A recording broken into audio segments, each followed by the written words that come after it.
we they sink, I say them get ice, but them know the sea.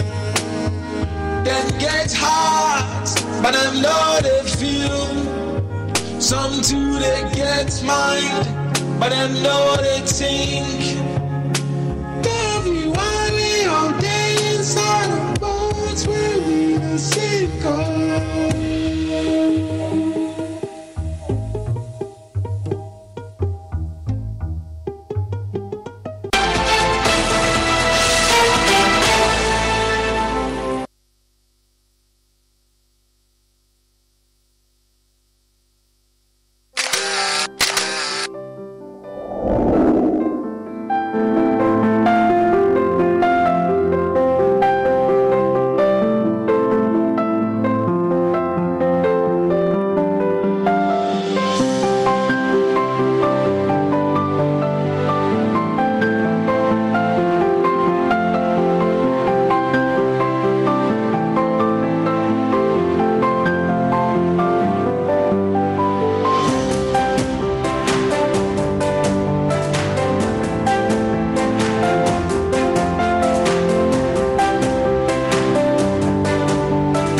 Now, in 2024, the government of Ghana aims to generate some 176.4 billion cedis.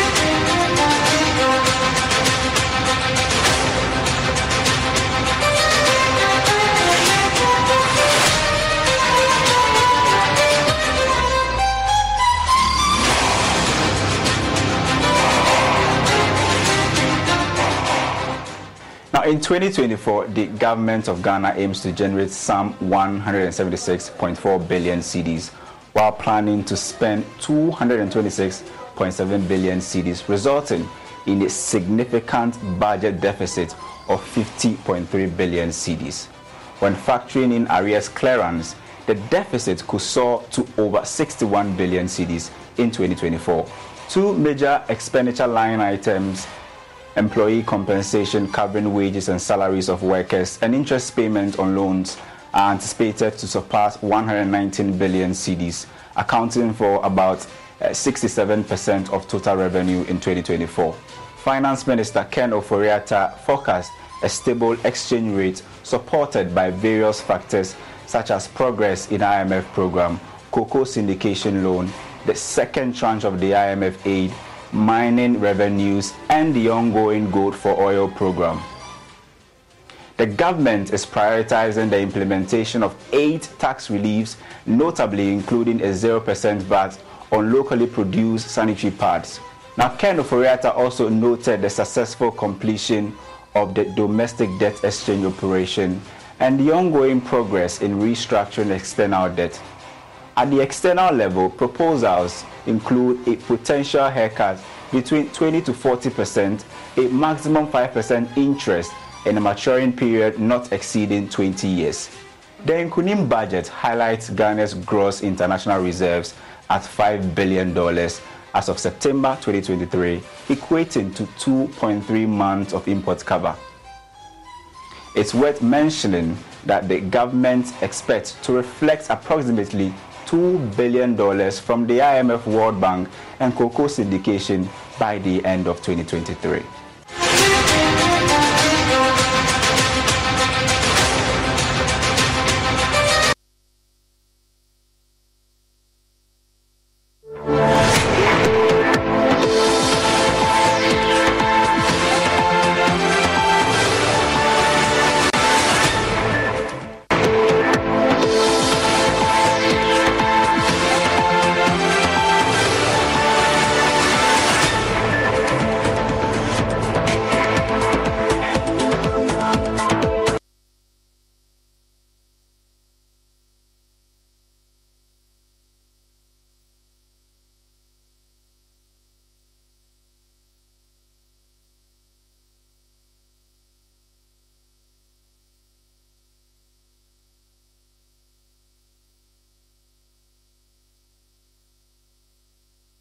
Welcome to Joy News Desk. We are broadcasting live from our studios in Koko Memle. The news is also live on DSTV channel 421 and Go TV channel 125. We are your home of independent, fearless, and credible journalism.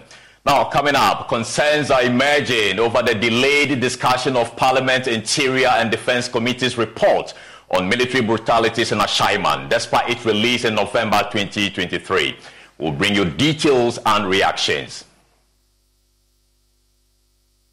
Also, Ghana to remove visa fees for all Africans traveling to Ghana by end of 2024. We hear from President Akufo-Addo, who says his government is committed to promoting free movement of goods and services across the African continent. The government of Ghana is committed to ensuring visa-free for all Africans traveling to our country, and the process has begun to get the policy implemented this year. Also, leadership of the New Patriotic Party, NPP, defends decision to suspend primary in the Equiapian South constituency. The national executives of the party insist it's the way to allow broader consultations on the way forward following the withdrawal of incumbent MP Obi Amwam. All this plus business in this hour.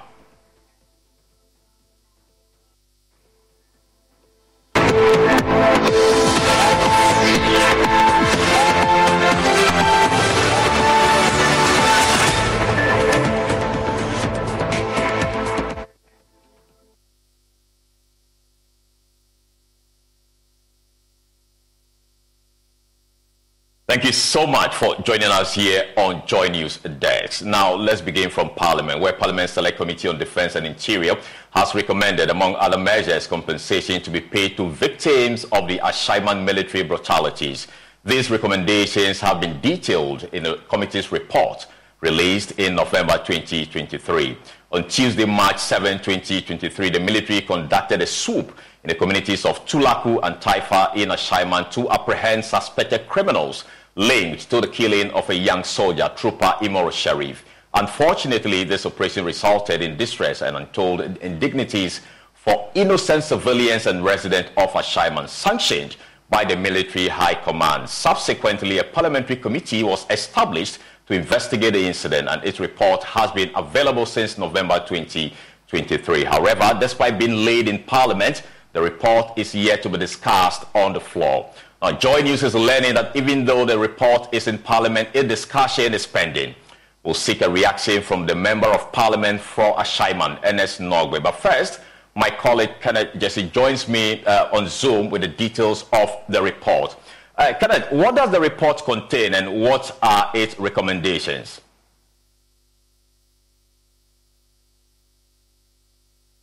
If you can unmute your device so we can hear you, that would be great.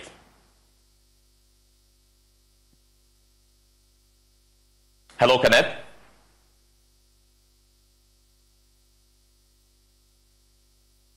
We are trying to reconnect to Kenneth's line there. So, Kenneth, if you can hear me, kindly unmute your device so we can hear you. I was asking. Yes. Am I audible, Calvin? All right, so we can hear you now. I was asking, what does the report contain and what are its recommendations? Right, so according to the findings by the committee, it says that it was established that the military operation that took place at the Ashaiman, Tulaku, and Ashaiman Taifa was on Tuesday, the 7th of March, and it was indeed sanctioned by the military high command, and also the operation was sanctioned based on intelligence gathered by the military, and also some residents of the affected communities were subjected to acts of torture and sustained various degrees of injuries.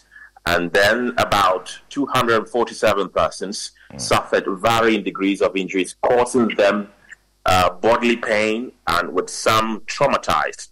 And then Dr. Al-Hassan offered medical treatment for 50 of the affected victims. There were damages to some persons and properties of residents during the military operation. And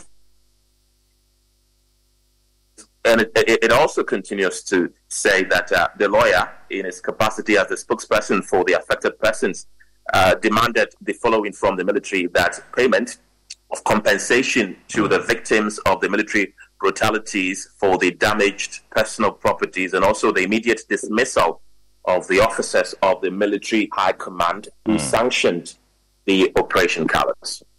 All right, so I believe the report also has some recommendations, right?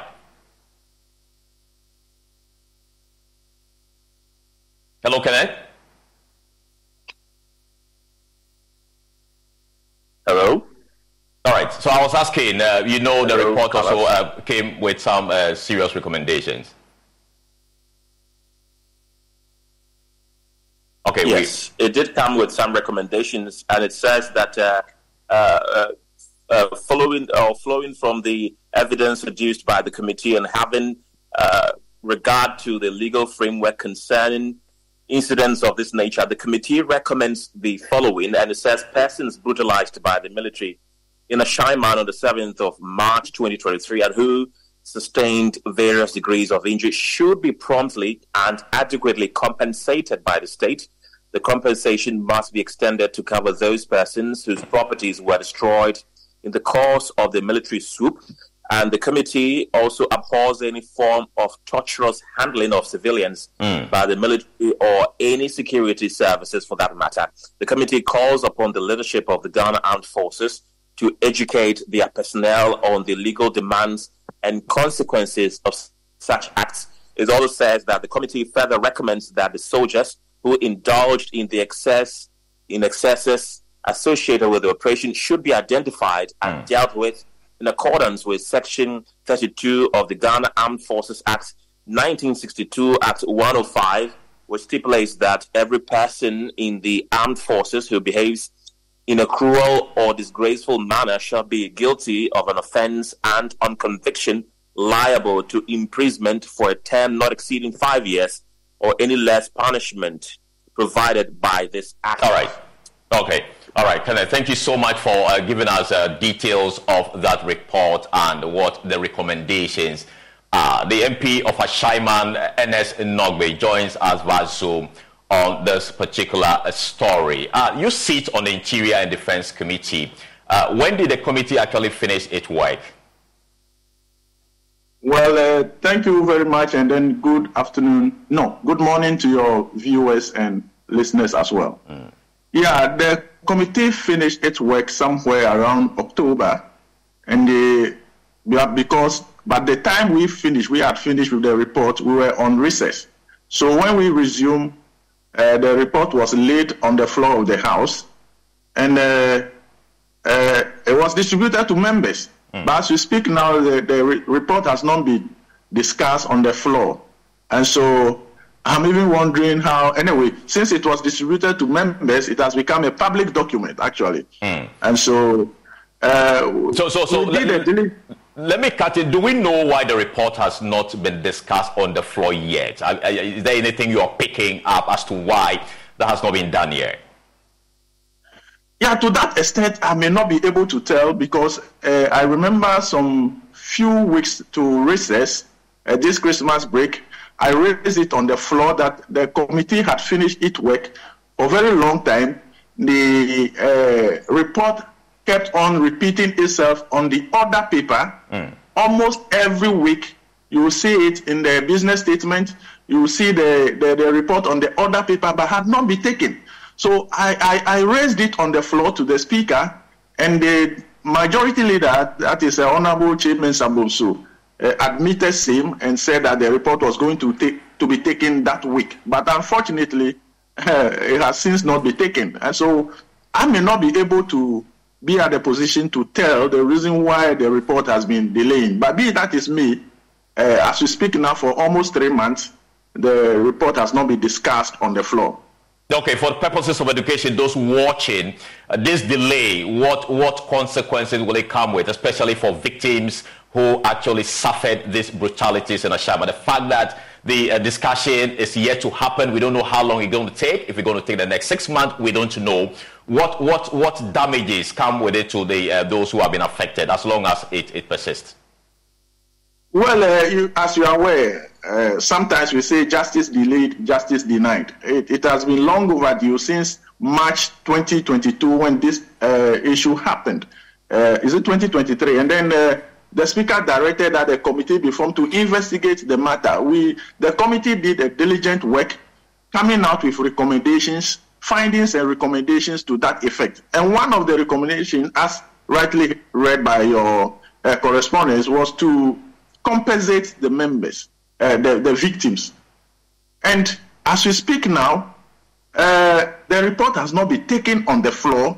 We did that to prevent, we sent the report, the case to Parliament to prevent any court action or to prevent any compensation from any other courts.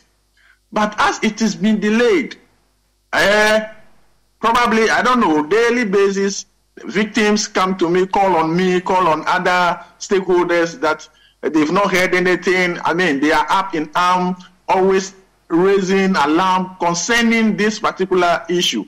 So basically, I don't know, we need to consult some legal experts to know the next line of action. But I am pretty sure that when we resume, Speaker was going to direct that the report be taken.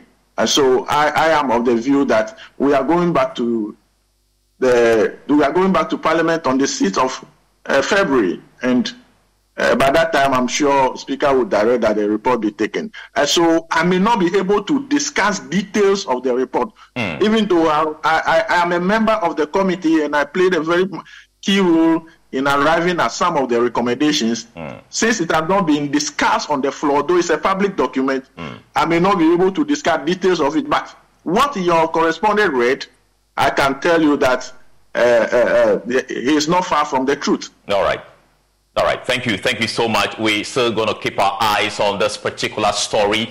We're going to be exploring other areas, the security implication, as long as this issue persists and is being delayed to be discussed on the floor of Parliament. Now, moving on, a VIP bus traveling from Accra to Yechi in the Bono East region has been attacked by armed robbers at Jamasi in the Ashanti region, of which 7 people are in critical condition and are currently receiving treatment at Mampong Government Hospital.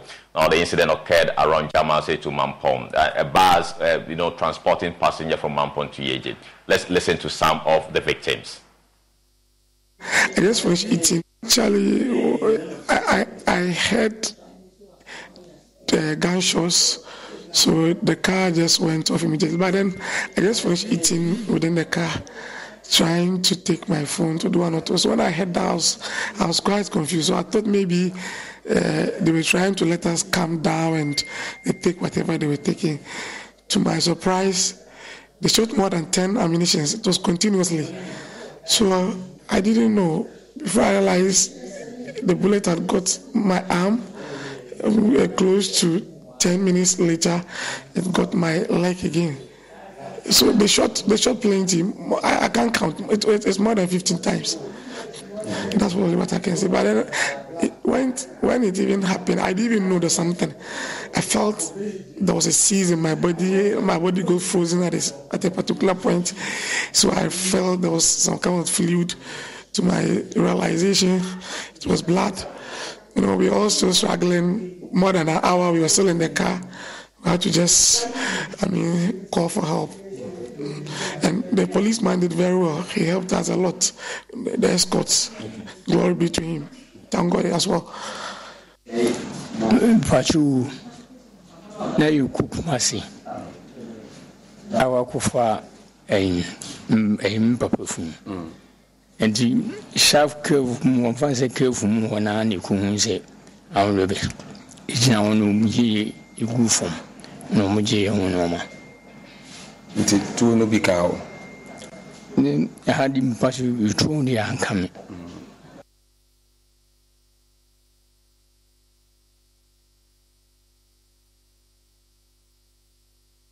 Now, joining us on the phone is Adom correspondent Daniel Tichi, who happened to be on board the bus. Hello, Daniel. Tell us how the incident actually happened.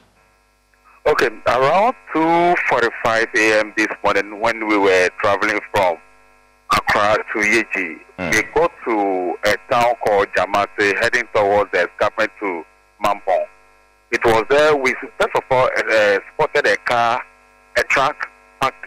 So we thought maybe it was a sports car. So the driver decided to bypass that car and continue with the journey. Then he saw somebody standing in the dark with a torchlight, signaling us to stand. So that is usually what the policemen do when they work in the night. So after he stopped, he saw that it was an armed robbers.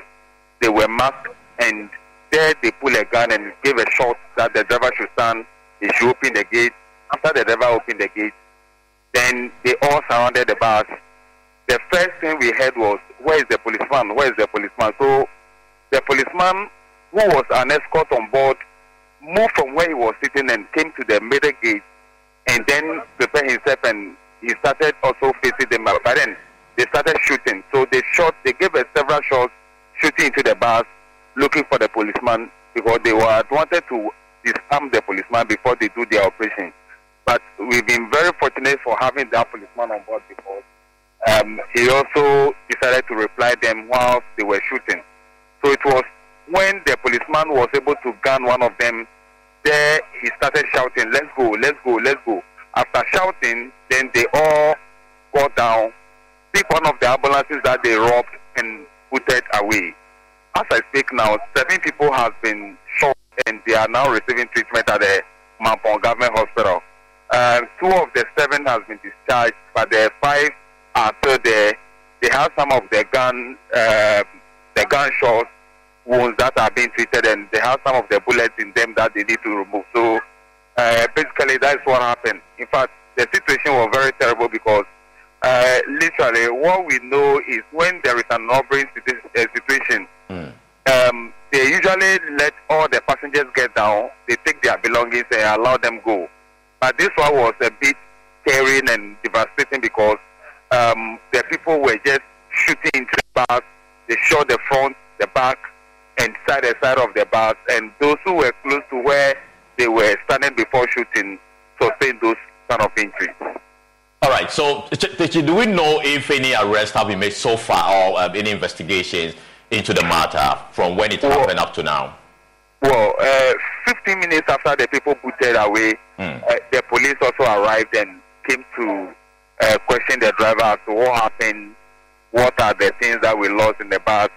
They also asked us how it happened. So the driver and the other people who were close to where the robbers were standing before the incident narrated what happened. So the police check, the ambulance that the robbers took away was struck, and the information we got from the police that the robbers took the ambulance to Ofinsu and Itevaro. So that is where they left the ambulance and then continue with their journey. So I think with those kind of information, they have not yet told us as to whether they have been able to arrest any of them yet, but we know they will be able to do something. All right. Thank you so much for those updates, and we are still keeping our eyes on this story. We'll be updating our viewers in our subsequent bulletin. Now, moving on, the government of Ghana says it will, by the end of this year, remove visa fees for all Africans traveling to Ghana. Addressing delegate at 2024 Africa Prosperity Dialogue at Peduase in the Eastern region, President Akufo-Addo bemoaned the high cost of visas, which in his view undermines initiatives such as the Africa Continental Free Trade Area Agreement, which is seeking to ensure the free movement of goods and services that will deliver prosperity to the African continent. Now, before the expiration of his tenure, the president says his government is committed to tearing down visa fees for all Africans traveling to this part of the world. A rich cultural display opening the 2024 Africa Prosperity Dialogue on the hills of Peduase in Ghana's eastern region. Delegates attending this year's summit are actors drawn from across the African continent and are expected to brainstorm on how to deliver prosperity to the African people. Key on this agenda is the need to accelerate the African Continental Free Trade Area Agreement. Over the last 3.5 years that the AFCFTA Secretariat has been in Ghana, we have recorded tremendous success in ensuring that the vision of our founding fathers does indeed become a reality. We have, however, taken the very concrete steps of creating a single market consistent with the vision of our founding mothers and fathers, as far back as May 1963 in the historic city of Addis Ababa. Much needs to be done. And that, for many experts, include tearing down the high cost of visas across the African continent. Ghana's President Nana Addo Dankwa Akufo-Addo reveals that the country is already considering a policy of making the country a visa-free regime for all African people. That for many of you, you had to acquire a visa to come to this event. Even though special arrangements for this conference reduced the visa acquisition fee by 50%, and you were thus able to receive your visa on arrival.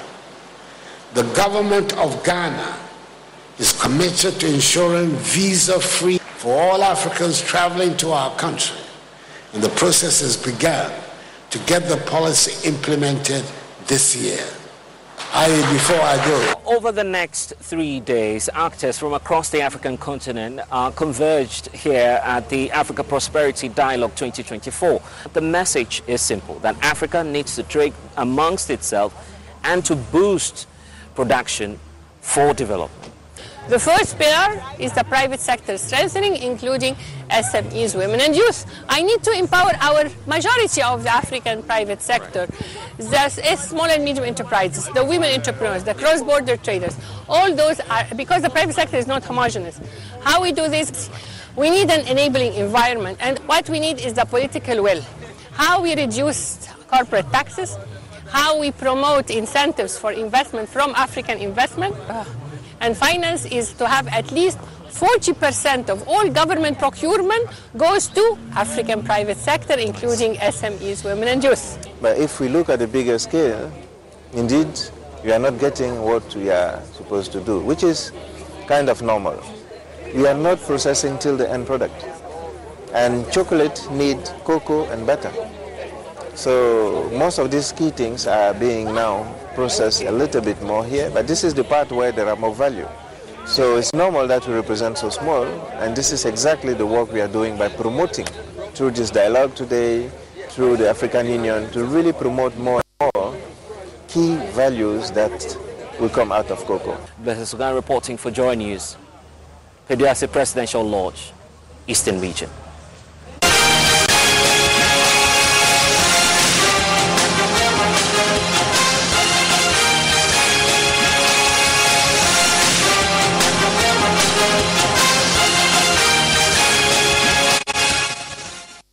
Now, the national leadership of the New Patriotic Party has defended a decision to postpone elections in Ikuapem constituency following the withdrawal of incumbent member of parliament of the area. Now, this follows a petition from the regional party executive days after the Minister of State for Local Government, Obi Amwa, withdrew from the contest. Now, the municipal chief executive for the area had been barred from contesting because City MP had been shadowed on the ballot. Now, speaking to JoyNews General Secretary of the NPP, Justin Kodia, said the suspension of the primary was the best way to go. We are a political party, and no rules or regulations is cast in stone. At the end of the day, the most important thing for us is to make sure that we go into the 2024 elections maximizing our votes in our strongholds. So anything that we need to do as a party to make sure that we achieve that purpose is something that we are fully on board. So if in the wisdom of the constituency party and the regional party they feel that we need to pull the brakes and for them to do some more legworks and also to do more consultation, that is the result that we want to achieve, because we don't want to also go into our elections where after the election there will be so much cracks in the party and it will take us so many months to do reconciliation. So if in the interest of having a united front we have to defer or suspend the elections in the Kuapin South to achieve our purpose, the National Party will always support such a call. But what is the ultimate objective of this? So that others, or in this particular case, the MC, can have an opportunity to contest? Well, you are making that point. But the reason that was given to us by the regional and constituency party is something that we are satisfied with. For them, they are saying that they need more time to do more consultation to properly advise the parties. I want us to stick with that. As to whether MC, special assistant, to me, that's not the issue. Because your statement referenced a petition, and when from the only petition coming for me, from what came to MCE us is the region. The region. So we are relying on the constituency request and the regional request, and the regional party request also. Is asking candidates to refrain from financially inducing delegates to vote for them as a party has laid down rules of engagement. I saw from your screens like people was talking about they had this, they had that, and you invited them to the National Party. But unfortunately, they couldn't give us names, and so it's more become something like hearsay, and it's difficult for us to even get proof. Because yes, you saw the person holding money. Who gave you the money? The person is not prepared to talk about it. In one case, actually, the envelope had the name of one of the candidates on it. I didn't see that envelope, so maybe I have to look at your screen again. And I'm happy that you also mentioned OSP. That's why we also have state institutions. It's their duty to also to make sure that at least when these issues, allegations comes up, they have the special services and the special composition or disposition to look at all these matters. So it's something that we need to make sure that at least incidents of this nature, it's not good for our body politics, MPP, NDC, whatever. At least we should get to a point whereby people are able to elect candidates based on merit. It's not about monocracy issues or based on material matters. It's something that in another day we can have that frank discussion. Have all political parties there to look at it, how monocracy is affecting our body politics. It's something that I don't subscribe. For candidates this weekend, what's the party's position to them? We have advised them, and per the rules and regulations, I've also talked about that the party frowns on monocracy in our elections, and we want candidates to go and campaign based on their competence and what they can do for the good people in their constituencies. And it should not be based about giving people money to vote for you. It doesn't augur well for our body politics. So that advice has gone, and we are hoping that on come Saturday the best candidates will be elected based on competence, but not about who paid what and how much the person paid. Now, joining us on the phone is political marketing lecturer at the University of Education, Weba, Dr. Bernard Tutu Bwahin. For more. Doc, thanks for your time. Tell us what you make of the happenings at Kuapin South and the decision the party has taken so far on the way to go there. Brother, good morning, and good morning to viewers as well. I think that the incidents brought to the resignation of the incumbent, member of parliament, Obi Amua, is one of, probably a strategy that, as it were, for him to leave some footprint, within his constituency. And from what I gather, the party's decision, is something that is going to streamline, decisions in order to make sure that there is some level of equity, fairness, for and a level playing field, for all the candidates, to compete. So if I had the party secretary right, it is about the interest of the party. It is about election 2024 and the vision that they have for 2024, and that anything that probably would bring some level of division and confusion and disunity among members before they are working at. So yes, I would commend him for and the party for postponing the elections, the primary at Kratom South. I think that beyond that, they should be able to sit all the parties involved down and then have a thorough discussion, with them, and to settle, matters, in the best interest of all candidates, so that it doesn't stand as if that the party is backing one person against the other. I think that is a good call, and the party should, replicate this in all the other two constituencies, where the elections have been postponed due to one reason or the other. The MPP needs unity more than anything come 2024, November 7th. Okay. And let me cut in respectfully. There are issues also about vote buy-in. What do you think the party can do to effectively extend the tide? Yes, I think that there should be rules and regulations. Obviously, the Kratom South issue, the postponement has come because there has been a protest due to the party's own, rules since 2016, right? That an MC or DC cannot contest an incumbent member of parliament. So the rules are clear.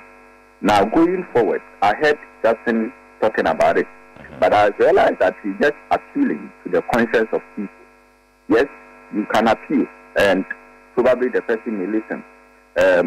Along the backdrop that, it is very difficult, to differentiate between gifts and bribery. Now, going forward, I think that the party MPP should be able to set rules down so that it will guide the issues of moneycracy, bribery, and all that. Okay. I think that this thing is eating deep into politicians, and it is actually eroding, the moral fabric of political parties in this country. And I think that the job that they are expected to do, because of these issues about moneycracy and all that, they don't really concentrate on the job that they have to do, the delivery they have to deliver, to the people of Ghana. But rather, they are more or less concentrating on getting money to fund, their campaigns in future. Okay. And that is what is not really good for us as a country going forward. All right. Before we go, I want us to focus on some of the constituencies, and I want you to help us. What is your reading of the key battleground areas, i.e. Bantama and some Adwajiri, Shaiso, Bekwai? What is your reading based on your experience? I think that the Bekwai issue is tough. Looking at people in there. And I always say that the intensity of a primary competition normally prepares candidates and candidates who will win. All right. Now, apart from the issues that we earlier on spoke about, the issues of money and bribery and all that, if a candidate is able to focus on a campaign strategy, then of course he wins. So I think that the best candidate, yes, it is good that, the Kwai has that level of competition, and the best candidate would emerge for the party. And the party, even though Bekwai is a strong, area for the MPP, I think that they should be able to get the best candidate. Bantama has always been Bantama. The struggles, the euphoria, and the kind of enthusiasm, the kind of struggles and all that, it has always been there. And normally, it is a high volatile, kind of constituency. if you come and you don't really satisfy the people, you don't meet their needs and all that. Recently, again, there has been the emergence of monocracy in there, which is getting too deep. All right. But I still feel that, yes, it is a strong constituency for MPP, but they should be able to come up with the best candidate, all right. For the party. All right. Doc, thank you so much for your time. We appreciate your time here. Now, still on politics, electorate in the Asante Achim South constituency in the Ashanti region are anticipating the election of a parliamentary candidate who would lobby more developmental projects to the area. Now, the constituency conceded the gateway to the Ashanti region yearned for a major facelift. The constituents are prevailing on delegates in the NPP's parliamentary primary to vote for a development-oriented candidate. There's more in the following report. The Asante Achim South constituency is deemed as the gateway to the Ashanti region from Ghana's southeast regions, but the constituency is stunted in development. Over 800 delegates in the region are expected to hit the polls on Saturday to elect a candidate to lead the NPP in the 2024 parliamentary election. Incumbent Member of Parliament Kweku Asante Boateng is seeking re-election for the fourth time, but he will face off Bice Osei-Kuffour and Eric Amufa. Some delegates in the area argue the incumbents must be given another term.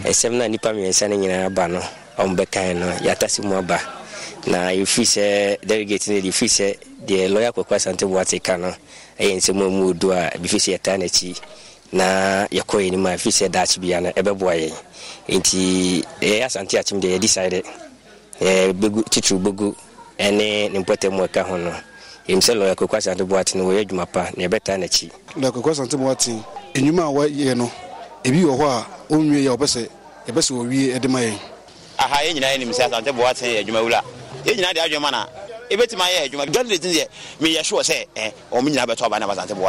2020 parliamentary primary, Mr. Asante Boateng was fiercely contested by Managing Director of Ghana Post, Bice Osei-Kuffour.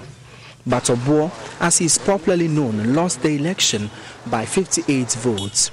Bice Osei-Kuffour says the constituency needs a new face. I believe strongly that as an educated person who have also had the opportunity to serve in government as a managing director of Ghana Post, if I am elected as a member of parliament, there will be no lapse or there will be no vacuum that lawyer is providing that I will not be able to fill. To delegates of Asante Achim South, I make a very humble appeal to you.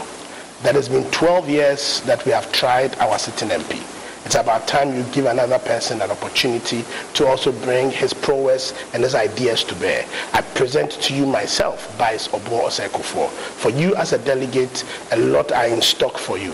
I am presenting the Asante Achim South Delegates Welfare Fund, a fund that is going to help delegates in their daily activities. I'm also presenting to you that for every electoral area, when I am member of parliament, I'm going to bring one development project, one job opportunity, and also bring initiatives that will grow the community. Amid the intense clash emerges Eric Amufa, believed to be the dark horse in the race. I'm the right person to lead the constituency. He contested in the 2020 parliamentary primary but lost to the two leading contenders. Eric Amufa is convinced his campaign message as a unifier will pull more votes for the party in the general elections. From the first month after Eric Amufa wins, they are going to do a unity conference, right? Unity conference in Asante Achim South. And this unity conference, you're going to bring all the police stations at one place. They're going to bring all the former MPs, former constituency executives, all people from Asante Achim South in government. We are going to bring all together to come out with a plan that we are going to, execute the 2024 Breaking the Eight agenda. And I know it will happen.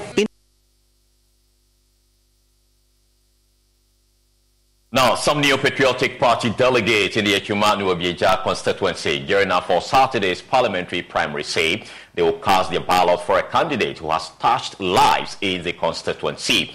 They believe in a candidate who has been committed to the party and constituent will not feel threatened by the feared delegate session. They are therefore declaring their support for Frank Yeboah, a leading contender in the Echima-Mebieja North Parliamentary Primary. Here's a report by Clinton Yeboah. Over 776 new Patriotic Party delegates are expected to cast their ballot in Saturday's polls in the Echima-Mebieja constituency in the Ashanti region. In the town hall engagement, a number of delegates from the 23 electoral areas endorsed the candidature of Frank Yeboah. The group of supporters believe aspirants who have exhibited their commitment to supporting delegates, the NPP and constituents of the constituency will be rewarded in the upcoming elections. Yeah, fear delegate, but before you fear the delegate, what did you do for the delegate? What did you do for the delegate, my brother? So if you know you've done enough for the delegate, there's no way to fear the delegates. Yeah, but if you've not done anything, you just said there's opportunity and you just come trying to buy your way through, definitely you must fear the delegates. I look at his dedication to the party, his loyalty, and then the hard work he puts in the constituency. I'm a beneficiary of it, and then I believe he's the right man for the job right now. Frank Yeboah has what it takes to be a leader. Looking at his track record, he has the seductive brilliance of a leader. You see around, everyone is a delegate. All those wearing the t-shirts are all delegates. So this shows the support and the love that the delegates have for Frank Yeboah. Frank Yeboah, who is Acting Director of Procurement and Projects at the National Health Insurance Authority, is in his third contest for the seat. He is promising grassroots leadership and is positive of victory. I served the party. I contributed to whatever the campaign that we did. 2020, I came again. Delegates said I should wait. So this is my time. And I believe that they are going to reward me come 27th of January. When it comes to lobbying, we have very bad road network. That one, I'll make sure that I do some lobbying to get it done as soon as possible. I also make sure that the youth that are unemployed, I'll institute what I call Club 100, where I'm going to bring more entrepreneurs to train them. There's going to be a mentorship program. That mentorship program will seek to address the unemployment problem we have in the constituency. When I lost in 2016, I did not go independent. I did not contest against an MPP. When I lost in 2020 as well, I helped the party, I helped the incumbent MP to win power. I had every right to go independent. But because it wasn't prudent, it wasn't good for the party, for a party member like me, a staunch member, to contest against MPP, I did not go. So if you consider those things, I feel that I stand tall. Reporting for JoyNews, Clinton Yeboah.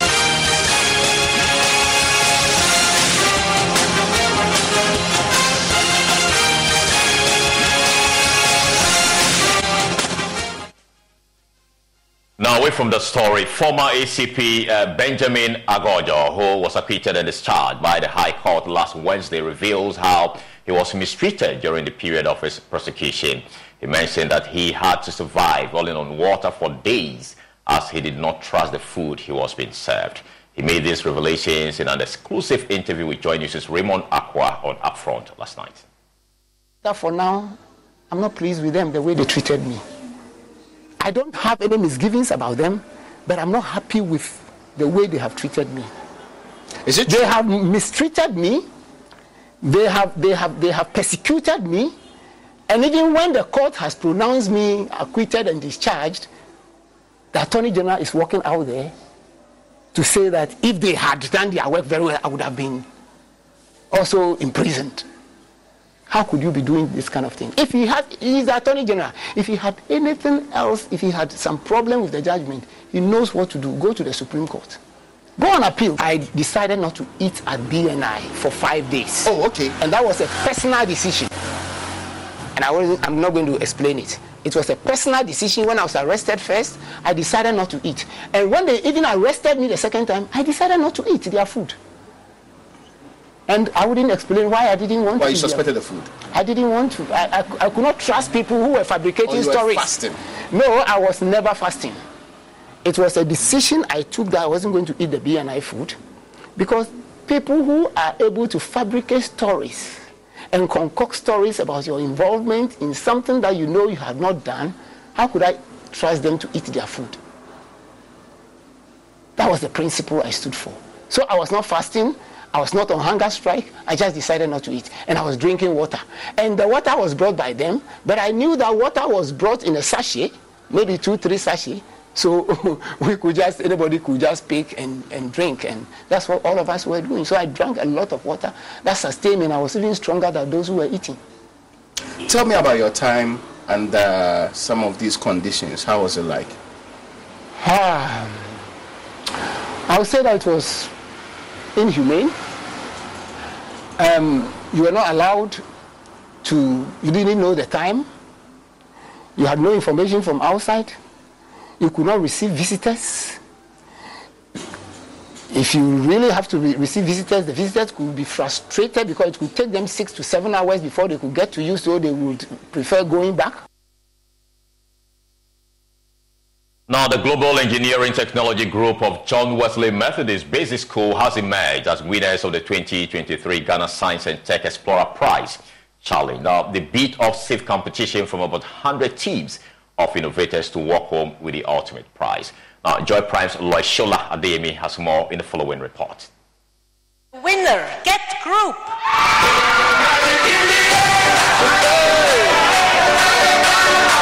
Excitement galore as their toil is crowned. They are a team of 6 young innovators, the Global Engineering Technology Group team from John Wesley Methodist Basic School. They have the passion to address societal challenges using their science, technology, engineering, and mathematics (STEM) knowledge.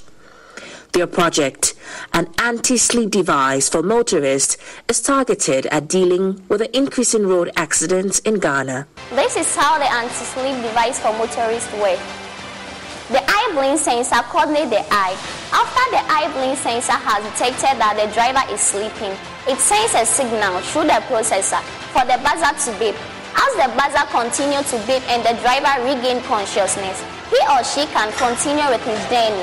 But if he fails to regain consciousness, the headlight and the brake light gives an indication that there is danger for other motorists who are behind not to collide with each other. Again, the speed of the car then reduces and the car engine stops automatically. It then sends an SMS to an emergency contact for the rescue of the driver. Team lead Mary Menu is excited of their victory. From day one, we have sweat, we didn't sleep.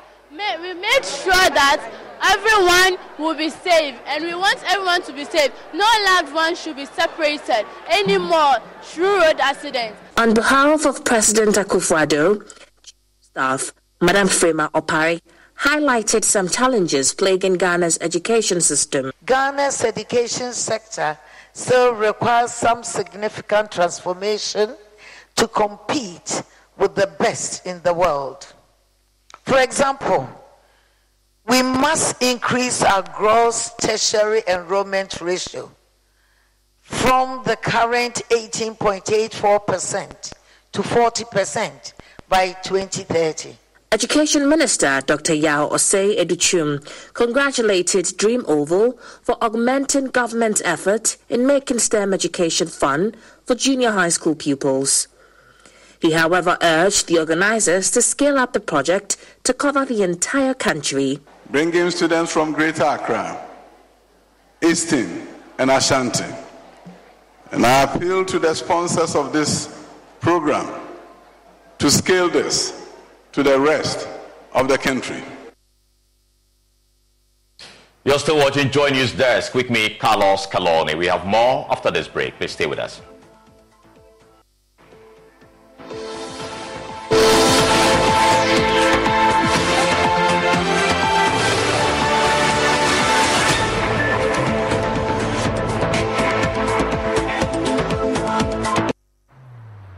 Across Africa, a new era has begun, shifting our focus to a new horizon, connecting us with one purpose: to create and share opportunities to grow.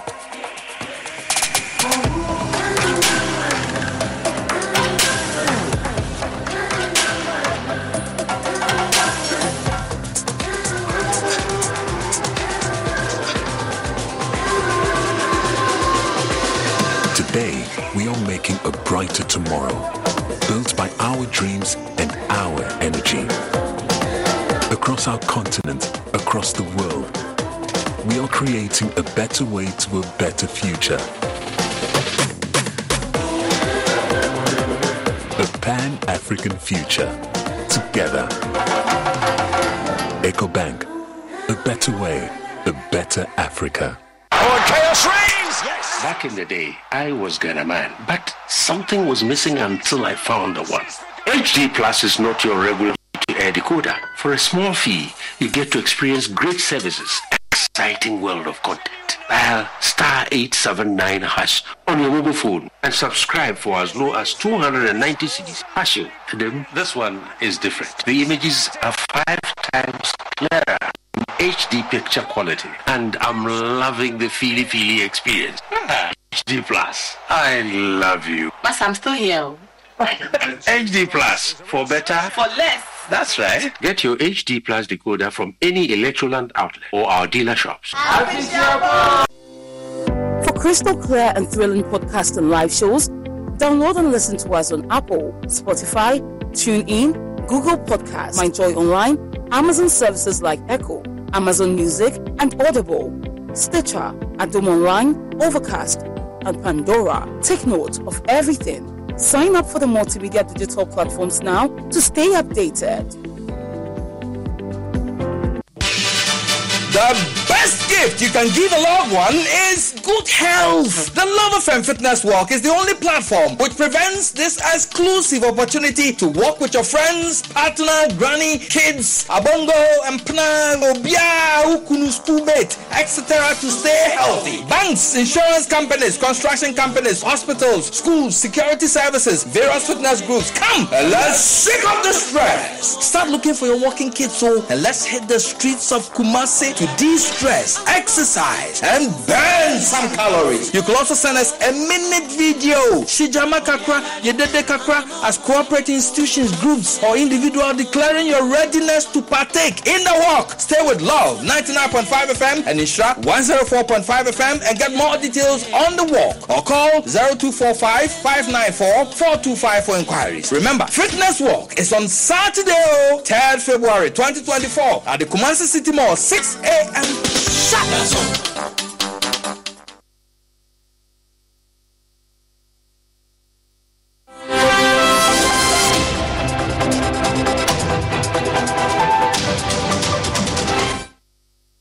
Hi, welcome to Business. My name is Darryl Kwao. Government has begun moves to support workers, particularly in the vocational and technical fields, to acquire new skills in green jobs and climate change initiatives.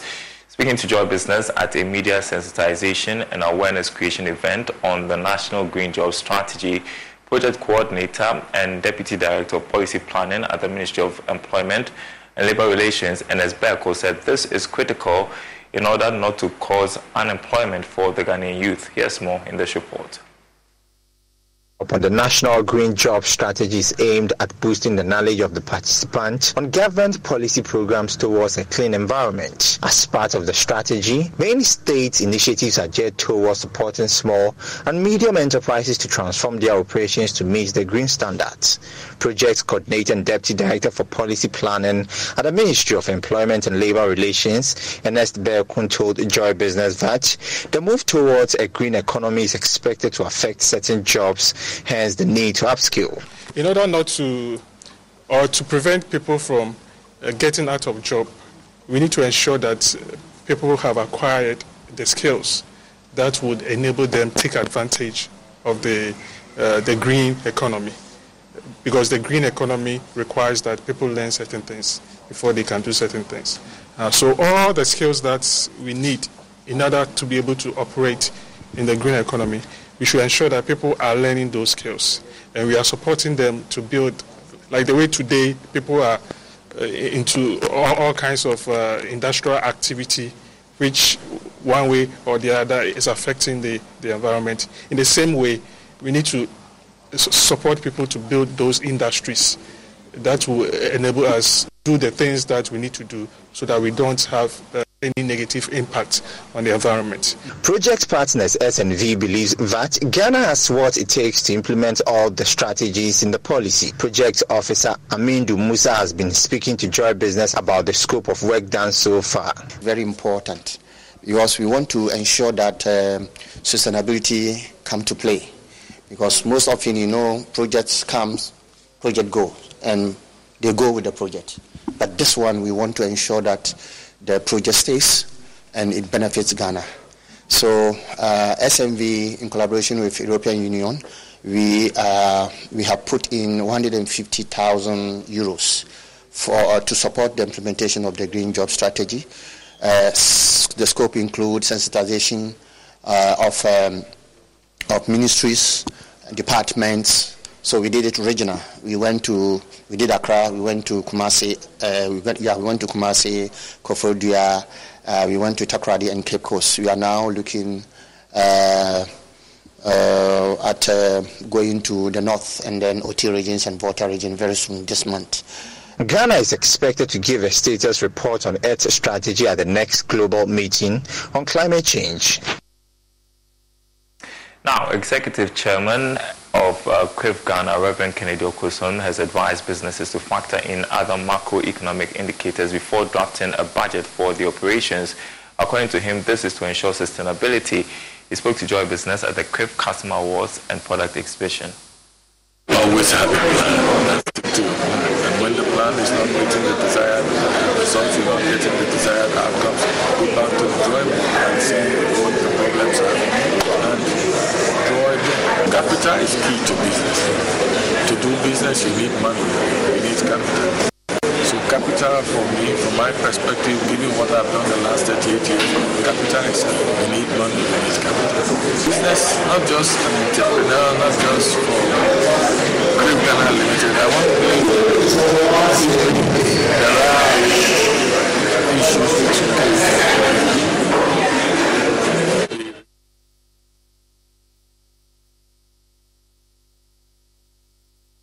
Apologies for the poor audio quality. That's it for this segment. Back to you, Carlos.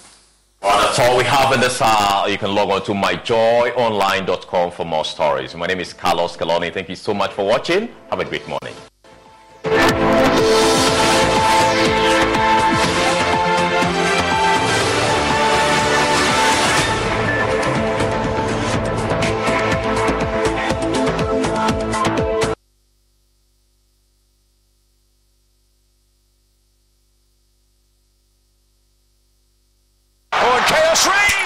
Back in the day, I was Ghana man, but something was missing until I found the one. HD Plus is not your regular free-to-air decoder. For a small fee, you get to experience great services and exciting world of content. Dial *879# on your mobile phone and subscribe for as low as 290 cedis. Hashing. This one is different. The images are 5 times clearer in HD picture quality, and I'm loving the feely experience. HD Plus, I love you. But I'm still here. HD Plus, for better, for less. That's right. Get your HD Plus decoder from any Electroland outlet or our dealer shops. We've had news file over the weekend, and an interesting part of the conversation focused. Oh no, we are out of range. Oh, don't worry, Daddy. I have Alexa in my bag. Alex, what? Alexa, open Multimedia Ghana and play Joy FM. Super Hits Radio. Joy 99.7. Listen to Joy FM, Hits FM, Love FM, live on your Amazon Echo.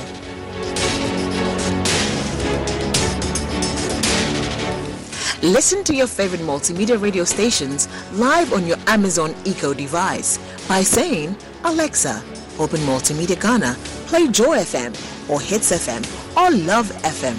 Or catch up on your favorite podcast by saying, Alexa, play, and then the name of your favorite podcast from Multimedia Ghana. For a list of all podcasts available, say Alexa.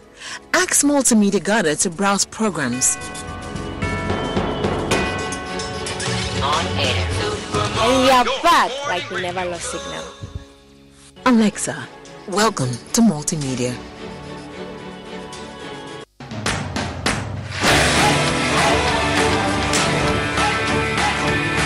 As for the marriage, you get the certificate before you get into the marriage, so you don't know what is ahead of you.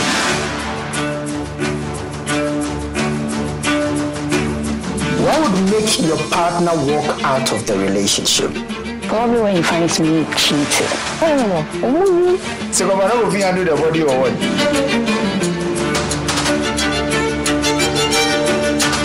What's his waist size? It's in here. When I get home, I'll explain it. 200. What's Papa? 2 years so far, and 3 years ago, I can say, I can't pray. I want to go into politics. You want to go into politics? Not 5 years, not 5 years.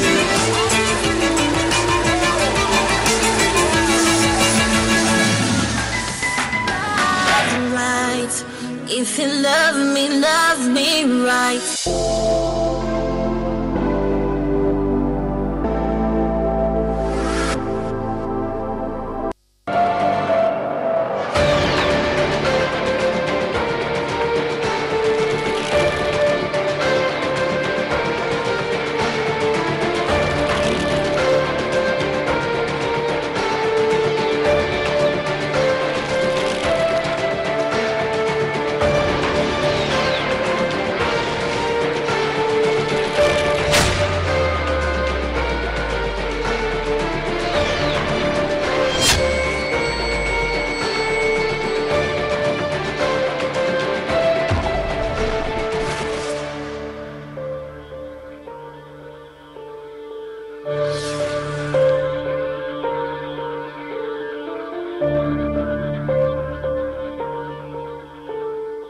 It was established to provide support and assistance to small and medium-sized enterprises in the country.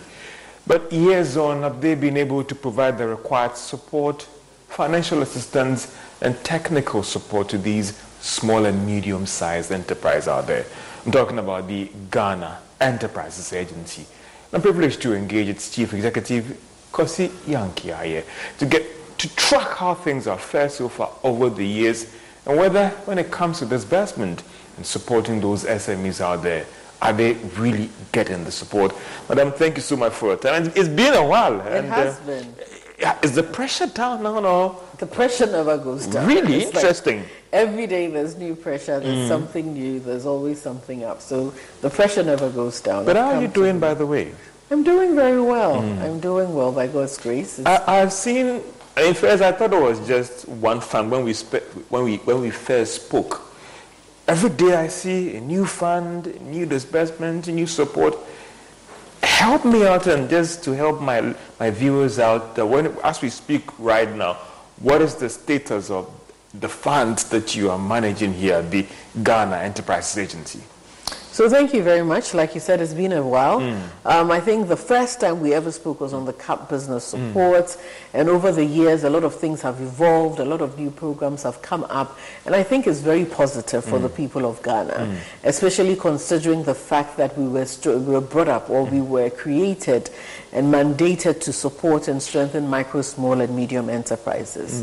That mandate then meant that we had to come up with new innovative ways of building the capacity of Ghanaian youth, women, persons with disability, businessmen, businesswomen across the length and breadth of the nation. So we just couldn't sit there, and I think it was a mandate that the president really took seriously, because it felt and knew that the backbone of the Ghanaian economy was hinged on these MSMEs. So as much as possible, consistently, we were coming up with new innovative ways and new projects. The first major one that you remember was a CAP business support, which then led to the transformation of the then National Board for Small-Scale Industries into the Ghana Enterprises Agency, mandated and equipped with more resources to empower Ghanaian businesses.